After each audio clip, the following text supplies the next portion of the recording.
মুছলমানসকলৰ বাবে কিয় পবিত্ৰ জমজমৰ পানী?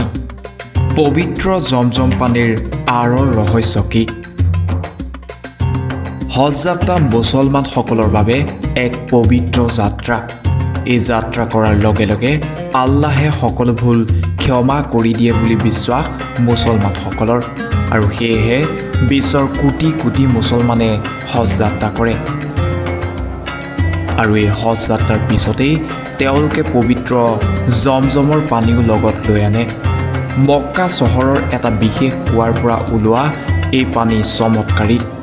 মৰুভূমিৰ মাজত থকা এই কুঁৱাৰ পৰা দৈনিক হাজাৰ হাজাৰ লোকে পানী আনে, কিন্তু ৰহস্যজনকভাৱে এই কুঁৱাৰ পানী আজিলৈকে শুকোৱা নাই।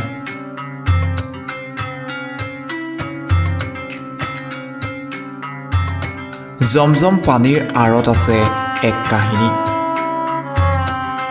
বহু বছৰ আগতে পয়গম্বৰ হজৰত ইব্ৰাহিমে তেওঁৰ পত্নী হাজৰা আৰু পুত্ৰ হাজৰাত ইছমাইলক মৰুভূমিত এৰি থৈ আহিছিল।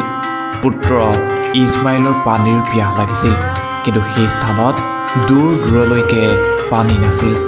কণমানি ইছমাইলে পিয়াহত মৰুভূমিত কোচমোচাই আছিল, আৰু তেনেতে চমৎকাৰ হ'ল। সেই ঠাইৰ পৰা নিজেই পানী ওলাই আহিল, আৰু তাৰ পাছতেই বৰ্তমানেও লাখ লাখ মুছলমানে এই পানী সেৱন কৰিলে সকলো ৰোগ দুখ নিবাৰণ হয় বুলি বিশ্বাস কৰি আহিছে।